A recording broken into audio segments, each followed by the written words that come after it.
What's up guys, Bill here. In this video I'm going to recap my day trading QQQ. It was a super simple, stress-free, easy day today with nice downside on a very traditional setup that I, come back to almost on a daily basis. Except, today it was on QQQ instead of individual names, and I'm talking about an inside day setup. I trade these every day. But they're kind of rare on the indexes. You'll maybe see them like once a month or so on SPY and QQQ. And we had one today on the Qs, but not SPY. You can see here this green candle. The high is lower than the previous day's high. The low is higher than the previous day's low. That's your inside day. And what this usually leads to is some type of nice breakout. Consolidation does precede breakouts and can lead to bigger breakouts. And so my main focus today coming into Qs was to pay very close attention to that previous day's high and low here. You can see I have lines and alerts set for each of them. So let's jump right in. First off, coming into the start of the day, I knew we had jolts at 7 a.m. Pacific time, my time, out in California.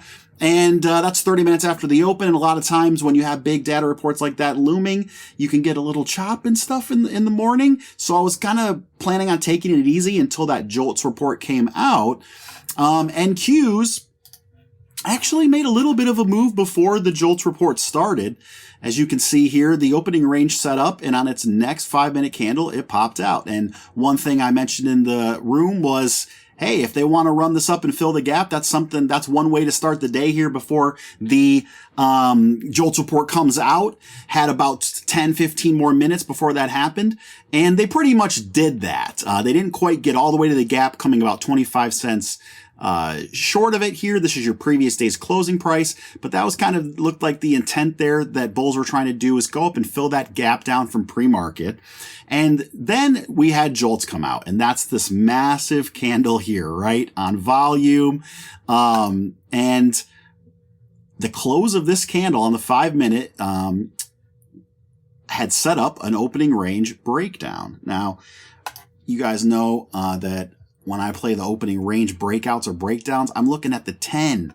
So I'm flipping here to a 10-minute chart. I needed to wait 5 more minutes, and then we get this nice 10 below. Now, the great thing about this candle is there's several things, right? One, it's on massive volume. It's creating a huge imbalance. And it's not only confirming our opening range breakdown, but our inside day breakdown. So what I wanted to do here was get in on a retest of the inside day breakdown, which is a touch of this level. My risk in this scenario is I'm risking a 10-minute close back over this level. So back inside that inside day range between these two purple lines. The cool part about this setup, like I mentioned, is you also have that opening range low there. So there's a little bit of a zone here where it's going to be, two forces here wanting to push price down, and two breakouts, kind of breakdowns, I should say, happening sort of simultaneously. Your opening range breakdown and your inside day breakdown. So I hopped in here on this touch, and like I said at the beginning of the video, guys, it was pretty stress-free. We got a nice move right away on that first 10-minute candle outside that I bought. You're looking at getting in around 358. And coming all the way down to 356, a nice $2 move on your first candle. Then there's a little bit of consolidation, but what are these candles doing? Porcupine, right? These big wicks up that look like quills on a porcupine, that's showing sellers in control. Every time bulls try to push this price up, they say no, and they slam it back down and create these big wicks. And my eventual target here was this 355. This is a large negative gamma level on Qs. And so you can see about, a half an hour later or so, 40 minutes later, we finally get down there, and I'm pretty much all out of my puts here, just holding a little runners that eventually I kind of just get sick of playing and cut them. But that's, about as smooth as it's going to get, for a downside trade or an upside trade, really getting, a nice setup you trust, getting confirmation or retest, and then your follow through, and just scaling along the way when you're happy, guys. And just that one trade, I almost did 7% on my account, and I took the rest of the day off. In September, I spent, all day in front of the screens. I had my best month ever as a trader in 3 years. And, that entailed lots of screen time, sitting from open to close, a lot of times never even stopping to grab a bite to eat or anything, and then doing 3 more hours of prep that night to get ready for the next day. And it was worth it monetarily, but it's a grind mentally. And so this month I'm going to be okay with just trying to take 1 or 2 smooth, quick trades each day, as long as I can help it, and be okay with having, 3%, 4% account days and not having to see double digits every day to feel like I'm, doing something worthwhile, right? So that's really it today with Qs. Really smooth, guys. Now, I will point out this awesome imbalance candle.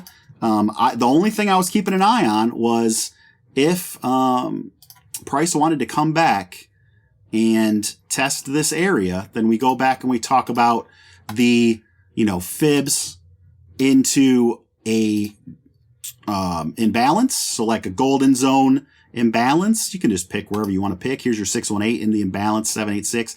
So, if they wanted to ramp this back up and get it up into this FVG in the golden zone, I would have been interested in puts there, but it never happened. We mostly chopped the rest of the day, got one little bit more nice leg down, and that was it. But, range is coming back to the market, $8 of range today.